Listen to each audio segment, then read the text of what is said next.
Assalamualaikum warahmatullahi wabarakatuh. Kita bertemu untuk perkuliahan online mata kuliah keperawatan gawat darurat dan manajemen bencana. Pada kesempatan kali ini kita akan membahas tentang KLB dan yang kedua kita akan membahas tentang manajemen bencana. Nanti akan ada tugas di pertengahan atau di akhir perkuliahan. Nanti silahkan disimak perkuliahannya. Dan tugasnya nanti diuraikan secara singkat di kolom forum dan dikumpulkan atau di-upload di kantung tugas. Kita mulai saja tentang kejadian luar biasa atau KLB. Ya. Jadi kita lihat termasuk sekarang ya di wabah corona ini termasuk kejadian luar biasa, bahkan ini sudah menjadi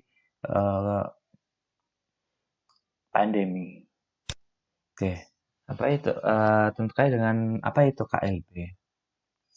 Lah, seperti yang sekarang sedang terjadi, seperti corona, ya ini sudah menjadi KLB. Jadi, semua penyakit menular itu berpotensi untuk menjadi kejadian luar biasa. Nah, ini contohnya tadi seperti corona, virus corona ini karena termasuk penyakit menular, maka ini sudah menjadi KLB yang tadinya hanya potensi saja, sekarang menjadi kejadian luar biasa, bahkan lebih lanjut menjadi pandemi. Penyakit yang disebabkan oleh keracunan makanan atau keracunan yang lain, misalkan keracunan zat-zat kimia berbahaya, ini juga sama bisa menyebabkan KLB. Ya, karena di situ misalkan satu orang keracunan makanan dan makanan itu dimakan orang lain, ya. Atau keracunan misalkan zat-zat berbahaya dari pabrik kemudian dialirkan ke sungai dan mencemari lingkungan, akhirnya banyak warga di sekitar yang mengalami penyakit. Makanya ini juga bisa menyebabkan kejadian luar biasa. Nah, bagaimana kita bisa mengetahui penyakit tersebut dapat menimbulkan KLB? Kita perlu mencermati. Yang pertama adalah perlu pengamatan yang dilakukan secara teratur dan teliti. Ya, tidak hanya secara kontinu teratur, tetapi juga secara teliti dan terus-menerus meliputi pengumpulan, ya, pengolahan, ya, menganalisa data, menginterpretasikan prevalensi ya, atau insiden, kemudian penyajian data dan pelaporan. Ini yang pertama. Yang kedua, apabila hasil pengamatan menunjukkan adanya kemungkinan KLB, ya, jadi ini masih kemungkinan ya hasil dari pengamatan tadi ternyata menunjukkan adanya kemungkinan KLB, maka perlu dilakukan penyelidikan epidemiologi, yaitu semua kegiatan yang dilakukan untuk mengetahui penyebab dan faktor-faktor yang dapat mempengaruhi terjadinya dan penyebar luasan KLB tersebut. Ya, di samping tindakan penanggulangan seperlunya. Terus bagaimana hasil penyelidikan epidemiologinya? Ini akan mengarahkan langkah-langkah yang harus dilakukan dalam upaya penanggulangan KLB. Nah, upaya penanggulangan diantaranya pencegahan penyebaran KLB. Ya, supaya tidak menyebar luas ya. Jadi seperti yang sekarang terjadi, tidak dilakukan pencegahan atau pencegahannya hanya eh, secara kecil saja atau tidak bersungguh-sungguh di dalam mengatasi penyebaran KLB. Maka tadi yang sudah dilakukan Indonesia ini atau di seluruh dunia itu sebenarnya sudah telat atau sudah terlambat, ya, pencegahan penyebarannya itu sangat terlambat sehingga tidak bisa mencegah lagi penyebaran yang luar biasa. Nah, maka seharusnya sudah dari awal ketika sudah ada peringatan atau sudah ada di beberapa negara mengalami KLB, maka pencegahan penyebaran ini harus betul-betul dimaksimalkan. Ya. Beberapa contoh negara yang sudah eh, menerapkan pencegahan yang sangat baik, yang kita jadikan contoh adalah di Taiwan. Ya, di Taiwan itu sebelumnya eh, ada virus SARS. Nah, mereka belajar dari pengalaman sebelumnya sehingga ketika ada kejadian yang sekarang terjadi yaitu virus corona, maka di Taiwan mereka bertindak cepat. Ya, dan stakeholder atau pemerintah ya ini mereka bertindak dengan sungguh-sungguh dan cepat sehingga walaupun ada yang terkena tetapi tidak terlalu banyak dan tidak menyebar ya sehingga untuk hasil pasien yang mengalami virus corona ini tidak terlalu banyak. Nah, di sini makanya pencegahan penyebaran KLB termasuk pemantauan upaya pencegahan dan penanggulangan penyakit. Upaya penanggulangan KLB yang dapat direncanakan dengan cermat dan dilaksanakan oleh semua pihak yang terkait. Nah, ini yang dilakukan oleh Taiwan. Mereka tidak hanya dari tenaga medis saja, tetapi semua pihak ikut andil, ya. Serta ya mereka juga tidak bekerja ya sendiri-sendiri, tapi ketika mereka melakukan penanggulangan dilaksanakan oleh semua pihak ini, tapi secara terkoordinasi sehingga dapat menghentikan atau membatasi penyebarluasan KLB sehingga tidak berkembang menjadi sebuah wabah. Nah, karena dulu sebelumnya mungkin di tahun 2019 akhir atau 2020 bulan Januari pada awal 2020 ini masih menjadi kejadian luar biasa di beberapa negara ya termasuk di Cina sebagai awal munculnya virus corona. Tetapi di sini kurang adanya penanggulangan yang baik, pencegahan penyebaran luasan sehingga ya timbul dari KLB menjadi wabah.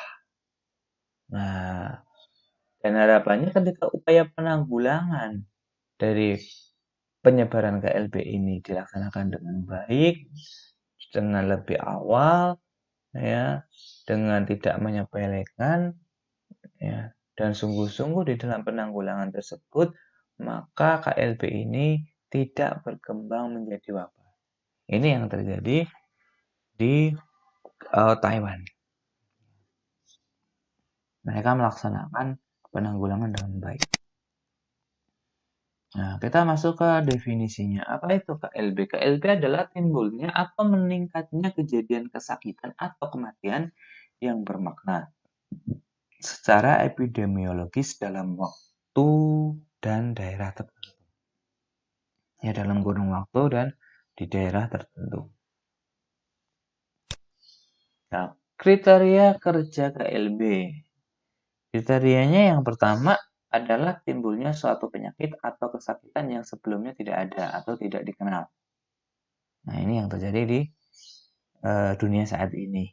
Yang tadinya tidak ada corona virus corona yang baru ini ya atau coronavirus karena sebelumnya virus corona sudah ada ya seperti virus SARS itu juga termasuk virus corona, cuman yang membedakan adalah jenisnya. Ya. Di sini adalah jenis baru, makanya disebut dengan COVID-19 atau Coronavirus Disease 2019. Nah, ini kenapa? Karena berbeda dengan yang lain. Ya, karena berbeda dengan penyakit yang lain. Makanya bukan disebut virus apa, tetapi memang virus SARS sendiri, ya walaupun virusnya corona, tetapi jenisnya berbeda. Nah, ini adalah virus baru. Ya, virus baru, penyakit baru, sehingga timbulnya suatu penyakit atau kesakitan yang sebelumnya tidak ada atau tidak dikenal. Kemudian yang kedua adalah peningkatan kejadian penyakit atau kematian terus-menerus selama 3 kurun waktu berturut-turut menurut jenis penyakitnya. Nah, makanya itu dari satu hari ya, yang meninggal satu, kemudian di hari kedua yang meninggal ada 4, yang hari ketiga 20, atau yang hari pertama satu orang yang teridentifikasi positif, kemudian hari berikutnya ada 8, terus-menerus meningkat. Nah, ini juga masuk kriteria KLB. Yang berikutnya adalah peningkatan kejadian atau kematian 2 kali atau lebih dibandingkan dari suatu penyakit ya dari suatu penyakit dibandingkan dengan periode sebelumnya. Nah, ini yang sudah dijelaskan sebelumnya. Jadi, misalkan kejadian satu orang, kemudian di periode berikutnya ada 8, periode berikutnya ada 30 dan lain sebagainya. Jadi ada peningkatan kejadian 2 kali lipat. Ya, lanjut, kriteria yang berikutnya adalah jumlah penderita baru dalam 1 bulan menunjukkan kenaikan 2 kali lipat. Ya, atau lebih dibandingkan dengan angka rata-rata per bulan dalam tahun sebelumnya. Ya. Kemudian angka rata-rata per bulan selama 1 tahun menunjukkan kenaikan 2 kali lipat atau lebih dibandingkan angka rata-rata per bulan dari tahun sebelumnya. Yang keenam adalah case fatality rate dari suatu penyakit dalam kurun waktu tertentu menunjukkan 50% atau lebih dibandingkan CFR dari periode sebelumnya.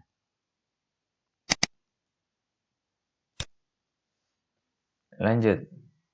Nah, kriteria kerja KLB yang berikutnya adalah proportional rate.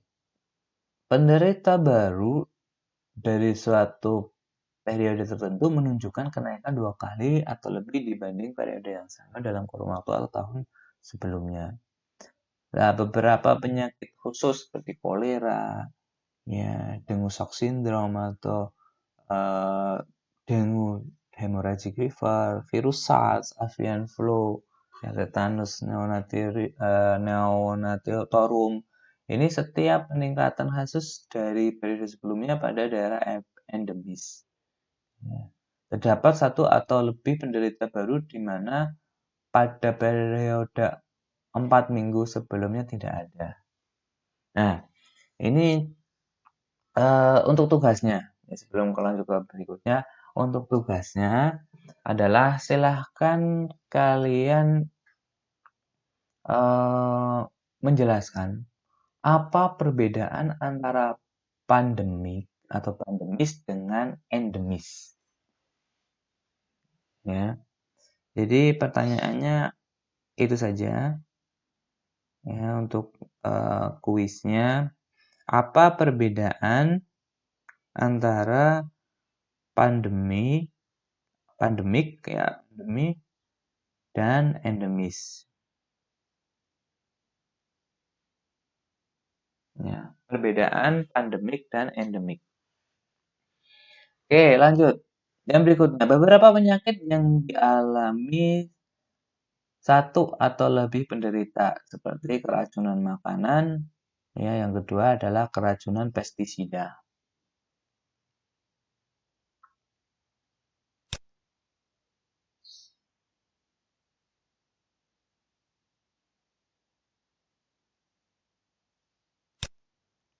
Nah, klasifikasi dari KLB.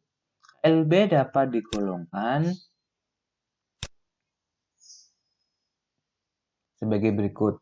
Ya, menurut penyebabnya adalah toksin, seperti enterotoksin, ada exotoksin. Nah, kemudian yang berikutnya adalah endotoksin yang dari dalam. Kemudian menurut penyebab yang lain ada infeksi seperti virus, ya bakteri, kemudian toksin biologi seperti jamur, plankton, kemudian racun tumbuh-tumbuhan atau racun ikan. Ya. Jadi racun yang terdapat di ikan. Kemudian toksin kimia seperti zat kimia organik, zat kimia anorganik atau gas-gas beracun.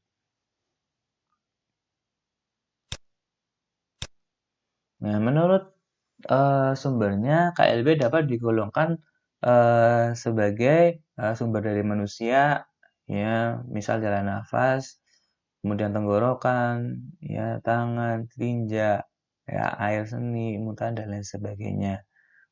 Nah, contohnya adalah coronavirus. Kemudian bersumber dari kegiatan manusia, ya, seperti penyemprotan, pencemaran lingkungan dan lain sebagainya. Kemudian bersumber dari binatang, ini seperti binatang peliharaan, ikan, ya, binatang pengerahan dan lain sebagainya.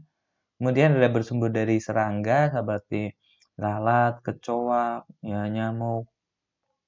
Ada bersumber dari udara yang pencemarannya lewat udara. Kemudian ada bersumber dari permukaan benda, bersumber dari air dan bersumber dari makanan.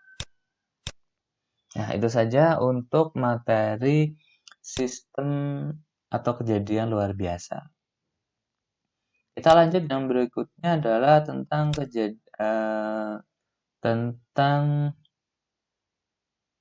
manajemen bencana. Ya, kita lanjutkan untuk manajemen bencana.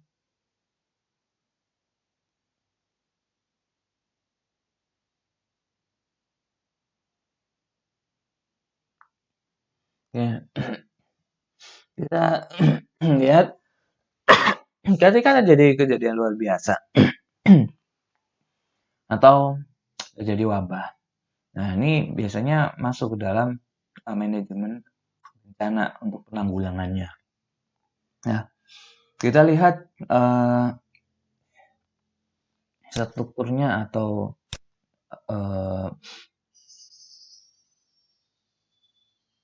kita lihat dari kejadian di musibah sehari-hari, ya, atau musibah massal atau bencana. Nah, kalau musibah sehari-hari, ya, kemudian menyebabkan korban ya sakit atau mati, kemudian ini masuk ke dalam medical problem. Tetapi ketika musibah massal atau bencana, ya, selain ada yang meninggal atau korban, juga di situ ada pengungsi. Ya, di sini masuk ke public health problem. Nah, pada setiap kejadian situasi kedaruratan atau di situ ada bencana, ya, ada pengungsian dan lain sebagainya. Nah, yang jadi pertanyaan adalah siapa yang bertanggung jawab untuk mengatasinya? Ya, apakah pemerintah, masyarakat, atau bersama-sama? Ya. Nah, selama ini seolah-olah masalah kesehatan yang timbul selalu menjadi masalah pemerintah saja. Ya, khususnya misalkan Kementerian Kesehatan. Ya, jadi ini yang stigma yang harus dirubah. Karena ketika bencana ini, maka tidak hanya pemerintah yang bertanggung jawab, tetapi juga masyarakat sebenarnya juga harus ikut berperan. Kemudian siapa lagi yang berperan? Ya, apakah LSM atau bahkan partai politik atau masyarakat. Ya. Kemudian kenyataan di lapangan. Ya, ini seperti apa yang kita harus selidiki betul, ya, atau kita harus cermati betul. Kenyataan ya seolah-olah semua menjadi tanggung jawab pemerintah, ya. Dan titik berat kesiapsiagaan ada pada pihak provider, ya. Ini belum banyak menyentuh upaya pemberdayaan masyarakat. Walaupun setelah terjadinya bencana di Aceh, di Bantul, ya, seperti tsunami, gempa bumi, ini sekarang sudah mulai ada pemberdayaan masyarakat. Ya, mereka diberikan pelatihan, ya, stimulasi dan lain sebagainya. Kemudian masyarakat yang korban cenderung hanya menerima apa yang disediakan dan cenderung mereka mengalami ketergantungan. Ya, pandangan umum bahwa bantuan kesehatan dalam bentuk tenaga medis saja.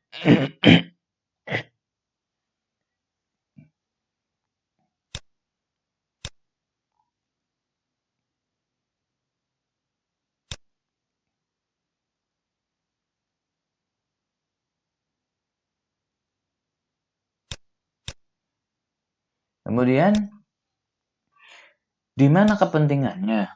Ya, di situ ketika bencana, ya, apakah ada pengungsian, kemudian potensi resiko dari masalah kesehatan. Nah, itu yang menjadi pertanyaan, mengapa ini menimbulkan korban mati, luka, ya, dan pengungsian. Ya, yang kedua, ya karena overcrowded, ya, penuh sesak dalam pengungsian. Yang berikutnya, ketersediaan air bersih dan sanitasi yang terbatas.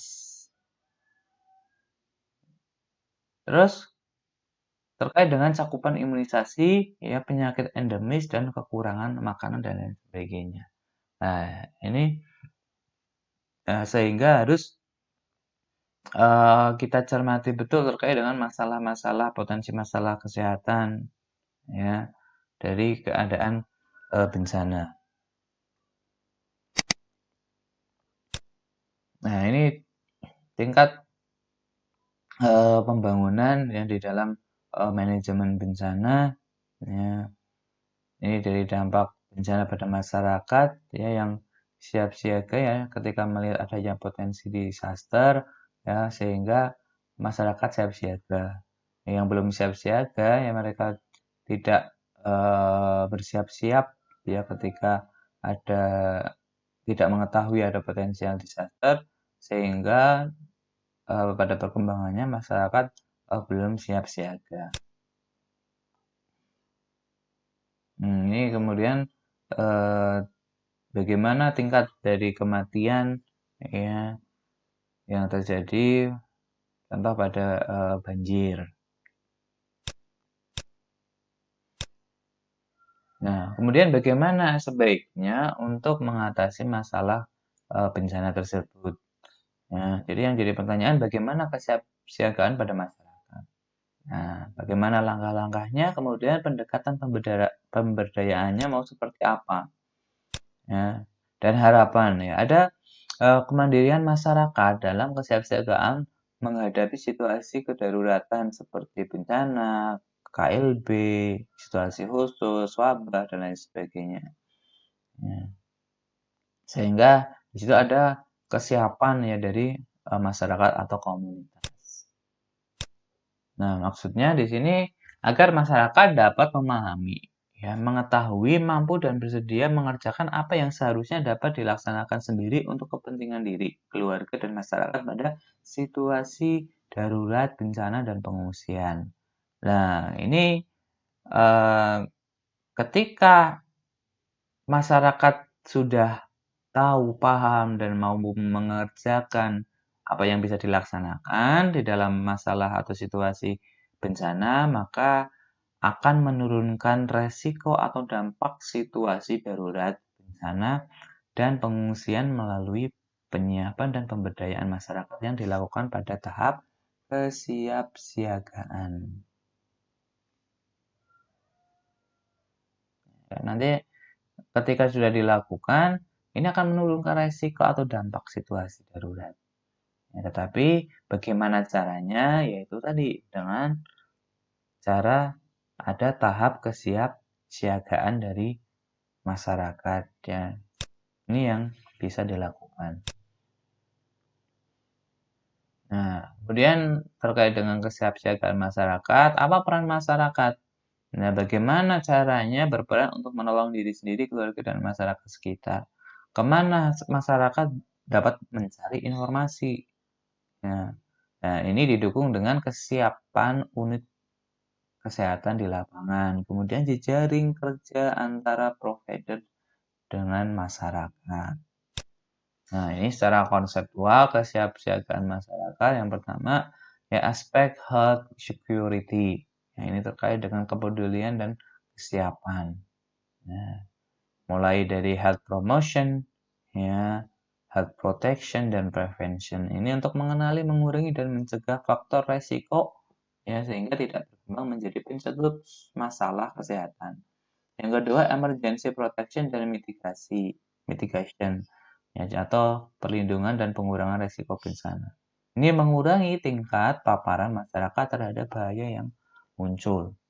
Kemudian emergency preparedness, nah ini terkait dengan kesiapsiagaan untuk kedaruratan. Ini adalah upaya untuk menyiapkan masyarakat dalam mengurangi resiko yang akan berdampak pada kesehatan. Nah, ini pelaksanaannya memerlukan kemitraan dengan pihak lain.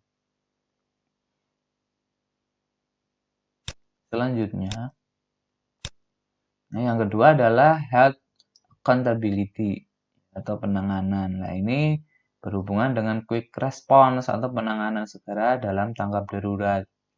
Yang kedua, yang berikutnya adalah recovery atau masa-masa pemulihan. Jadi, perawatan dan pengobatan atau penanganan ini dilaksanakan berkesinambungan dan saling mendukung. Oke, kita lanjut saja. Nah, seharusnya masyarakat di daerah yang rawan, yang tidak pernah mengalami bencana dan pengungsian dapat diperankan terutama untuk upaya pencegahan munculnya masalah kesehatan sebelum sesuatu terjadi. Dengan cara dipersiapkan atau diberdayakan. Apa yang mereka harus berbuat, ya. Kemudian di mana mereka mencari informasi dan bagaimana informasi tersebut. Nah, ini yang tujuannya untuk menurunkan resiko munculnya masalah kesehatan pada masyarakat. Nah, pemberdayaan ini yang menjadi fokus, ya, titik inti, ya, untuk menumbuh kembangkan kemampuan masyarakat agar secara mandiri memiliki pengetahuan dan keterampilan untuk yang pertama menemukan masalah kesehatan, yang kedua merencanakan, ya. Yang ketiga adalah pertolongan pertama, yang terakhir adalah mencari alternatif pemecahan masalahnya dengan memanfaatkan potensi fasilitas setempat dan kalau perlu dibantu oleh dinas kesehatan setempat. Nah, bagaimana kesiapan bidang kesehatan? Nah, ini untuk melatih masyarakat seperti apa? Apakah mereka sudah siap atau belum untuk melatih masyarakat? Kemudian tersedianya informasi yang diperlukan masyarakat. Ya, tersedia alternatif pemecahan masalah kedaruratan yang dihadapi oleh masyarakat. Nah, yang keempat adalah tersedianya jaringan, jadi jaring kerja antar masyarakat, puskesmas, dan dinas kesehatan. Nah, outcome-nya apa? Outcome-nya adalah jadi masyarakat, ya, pemberdayaan masyarakat yang diberdayakan tahu bahaya dan dampak berbagai kejadian terhadap kesehatannya. Tahu apa yang harus dikerjakan secara mandiri. Kemudian bersedia atau tahu kemana seharusnya memberikan dan meminta informasi. Dan kesiapan jajaran masyarakat yang diberdayakan ini untuk bekerja sama dengan masyarakat yang lain.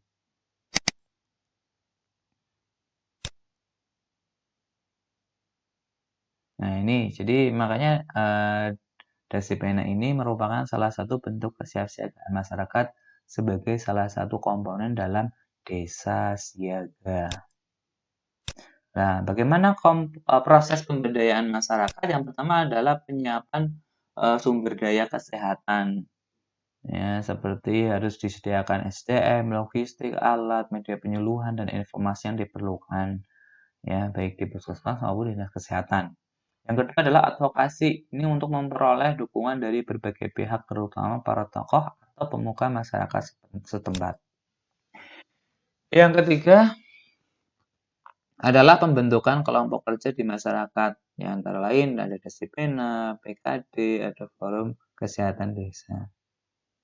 Ini sebagai wadah untuk membahas berbagai keperluan dalam rangka pemberdayaan masyarakat, ya, antara lain dengan langkah-langkah seperti penetapan anggota masyarakat yang akan dilatih atau sebagai kader, pembentukan kelompok kerja, pendataan potensi masalah, penyusunan rencana kerja, dan penggerakan pelaksanaan.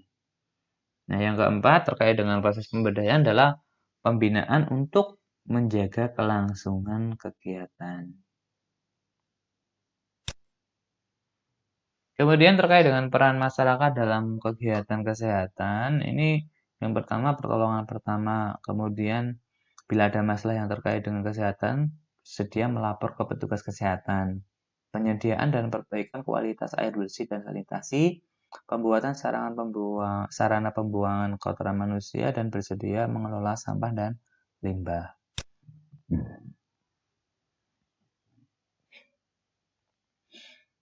Kemudian yang keenam adalah pengelolaan makanan, pemberantasan serangga, berperilaku hidup bersih dan sehat, dan memberikan pertolongan pada diri sendiri dan orang lain.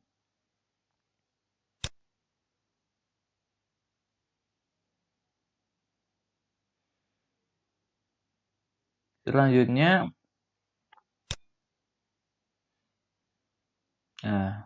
yang berikutnya mengenali, menemukan, mencegah, dan melaporkan adanya penyakit menular. Ya, ini peran masyarakat pada upaya pencegahan dan pertolongan. Yang pertama adalah mengenali, menemukan, mencegah, dan melaporkan adanya penyakit menular. Kemudian